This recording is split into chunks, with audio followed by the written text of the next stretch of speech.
going to take a moment to soak this in. I am truly honored to be here today to share my ideas and my idea on how I could change the world and really the story that led to it, because I had a very unlikely journey to get to this stage. And it really is about the kids that you see behind me. These are a group of kids that I work with in New York City, but when I look at this picture, I see kids that remind me of myself. They attend one of the poorest performing schools in New York City, and we know what the bars are, and we know what the statistics are when it comes to that, what their future prospects will look like. And when I look at that, I just personally thought that that was unacceptable.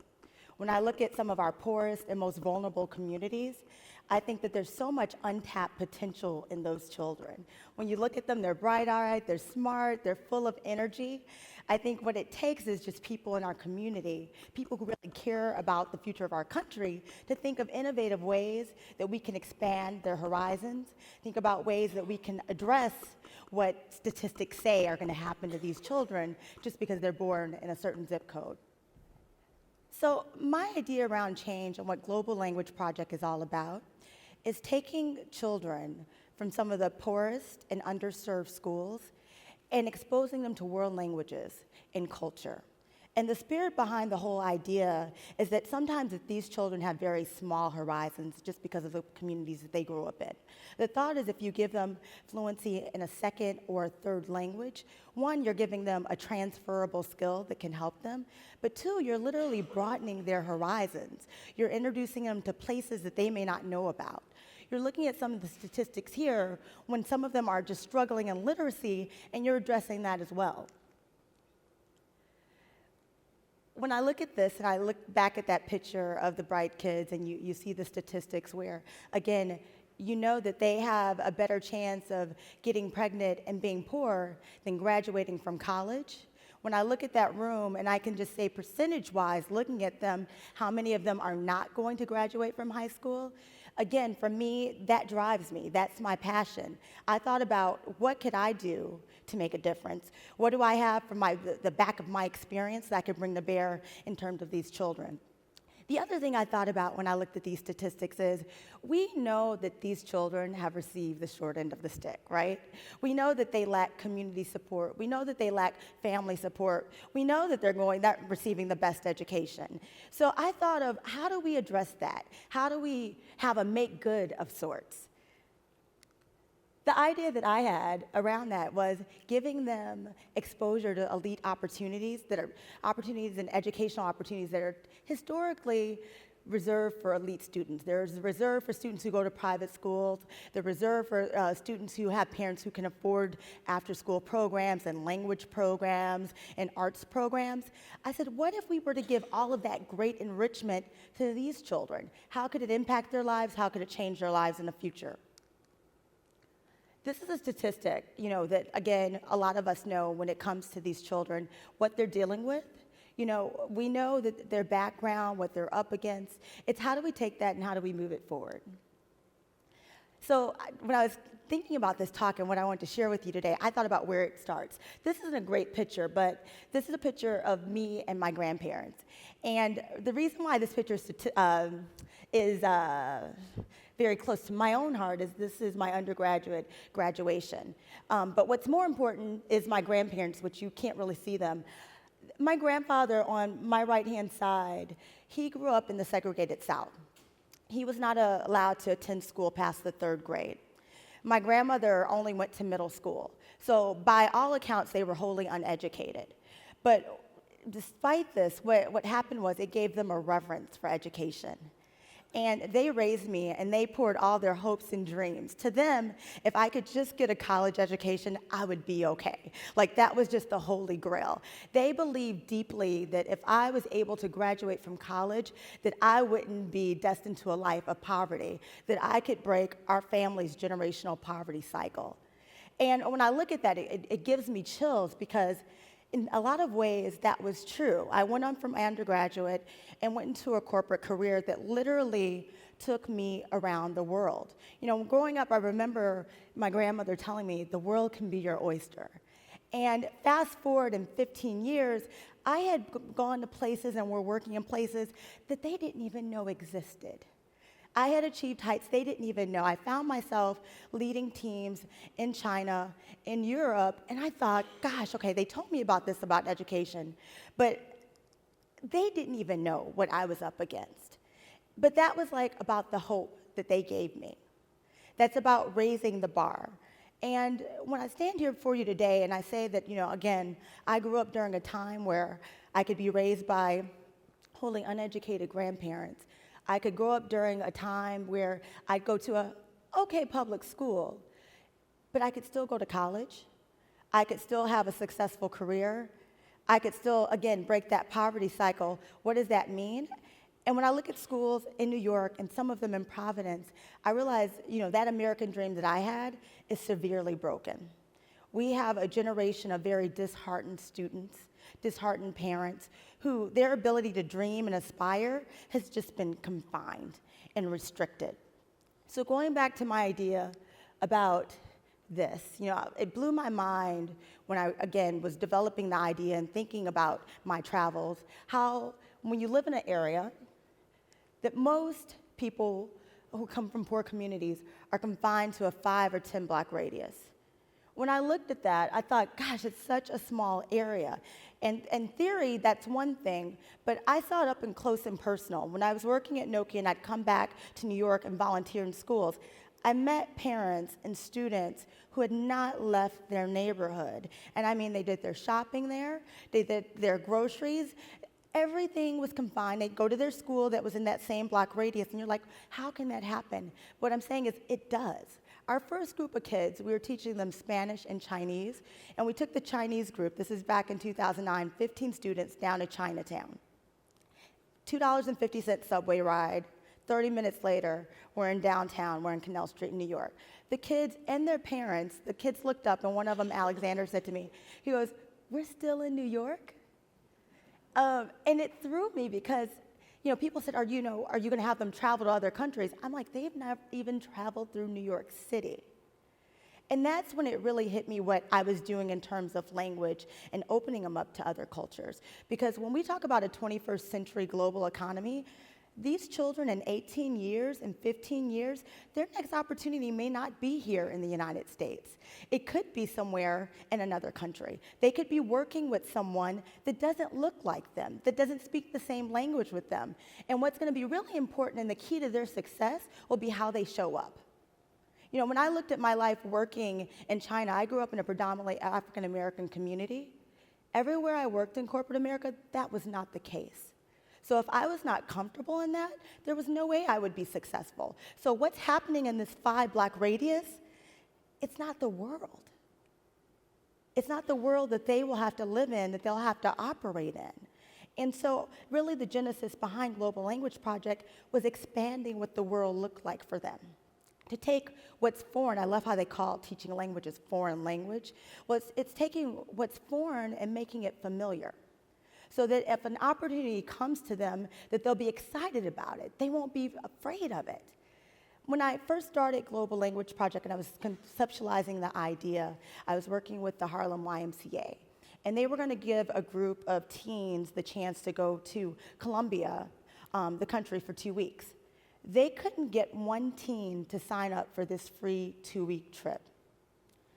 And I said, you can't find anyone to sign up? And I said, well, what's the catch? They have to pay? They're like, they have to do a small fundraiser, but if they can't bring up the money, we'll go ahead and we'll help get them there. And I said, you can't get one person to sign up for this trip? Why is that? And what the counselor told me, which is something that completely made sense to me when I thought about, again, my own background, was the parents didn't want their children going that far. It seemed so far, so remote. They were concerned about them. They were concerned that something would happen to them. The teens themselves, the teens said, well, what will we eat? How will we be treated when we're there? Will someone discriminate against me? And so what that made me realize these are teenagers. And I realized, gosh, they've already in their mind decided what's possible and what's not possible for them. So when I thought about the work with Global Language Project, we started when they were younger. I said, we have to go back to elementary school before they've decided what's foreign, what's bad, what's good, what's accessible to them. In our first group, we started in third grade. I started with 30 students in the third grade. Even at that age, they had already started formulating who were good students and who were bad students. That second year, we went back to kindergarten because we know in kindergarten, it's a clean slate for everybody. English is a new language for them, less known when we're introducing Mandarin and we're introducing Arabic and Spanish. But what happened with that second year in that class was we start teaching them, it's an immersive environment.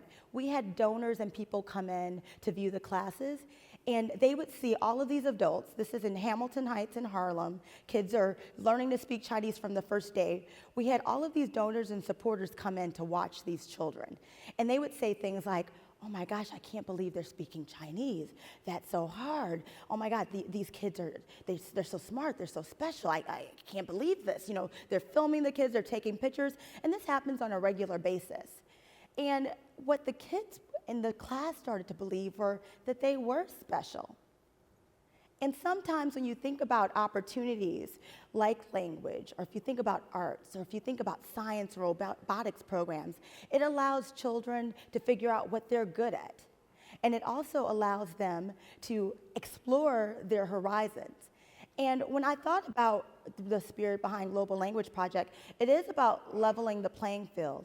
It is about opening these children up to opportunities that they might not have known existed, but now that they do know it exists, it allows them to escape what could have been their future trajectory. This current year, what's been interesting, I felt like we were onto something about getting them and exposing them to careers, and we thought it's very important to give them fluency in a second language so that they can use it. What we did this year was very interesting as well. We started introducing them to professionals who are working in the languages that they're learning. So we took them to international law firms. We took them to media companies. And again, we'd have corporate people talk to them about how they use the language. So it's not about memorizing a verb. It's about the utility of it. It's about how you can connect. It's about giving these kids a voice and words and language that they didn't even know existed before. It's painting a brighter picture for them. In September when we started this, we asked the children, our fifth graders, unprompted, the question that we've all heard before: what do you want to be when you grow up? And at that time, we had one student. I remember it was a myriad of answers, but there was one girl, Naomi. We asked her, what do you want to be when you grow up? Her answer was she wanted to be a hairstylist. And if you go to Upper Manhattan, where she lives, on literally every single block, there's a hairstylist, and there's a barbershop or a beauty shop. And again, there's nothing wrong with that idea. Over the last 6 months, in March, we went back. And, Naomi had been exposed to international attorneys, media companies. She had been exposed to college careers, scientists. We went back and asked her again what she wanted to be. And this time, Naomi said, and we're getting ready to do our big benefit called My Dream Speaks. We asked Naomi again what she wanted to be. And this time, unprompted again, she has the microphone. She goes, I want to be an international attorney, helping my clients in Arabic and English. And I laughed when I said that, and it made me smile because at the end of the day, whether she's a hairstylist using her language or whether she's an attorney, what really matters most is that she's expanded her possibilities, right? Because before you can be anything, you have to know that it exists. It has to be in your realm of possibilities. If you don't know it exists, could you become it? Possibly, but it's not probable. And that's what we wanted to do around languages. When I look at this, I wanted these kids to realize that the world was their oyster. Part of this and part of my passion behind it, I shared with you about my grandparents. When I look at those kids and I look at statistics, I take it personal because I should have been a statistic, right? I was the daughter of a teenage mother who was the daughter of a teenage mother. I had a 10 times greater chance of growing up poor than being successful. And what they instilled with me, my grandparents, which I want to instill in a generation of students, is that the world literally can be their oyster. When I went from corporate America and decided to do a social venture, people said, well, the problem in education is it's so vast. How do you actually think that you're going to make change? And one thing I say to the people in this audience is, change is relative. And if in your lifetime that you can impact one life, that literally can mean the world to them and their future generations and how they show up in their community. The other piece of it is when we talk about social enterprise, why it's so important is, and what I've been able to do with Global Language Project, is to take the thinking and the learning that I had in corporate America to grow departments, to make tens of thousands of millions of dollars of profit for corporations, be able to take that thinking to some of our most pressing issues, to address and help some of our most precious assets, our children. When I look in here, I'm just inspired and I'm encouraged, and I just think of how much that we will be able to do together when we start looking at this as a business. We start taking some of those methodologies that have made corporations so successful, that have made them sustainable. The curriculum I talk about that we teach, we also sell nationwide, and that funds our programs in the most neediest schools, so we can make sure that we're doing this work and we're able to continue to do this work. And so I encourage you to think differently about this. My thing is languages, and that's how I tackle broadening these horizons. There could be a number of things that you can do, but what we do need in terms of education is we need that innovation. We know if you don't innovate, you die. You look at what's happened in technology and other industries, everyone's innovating except education. So we do need social entrepreneurs to address this. Thank you so much.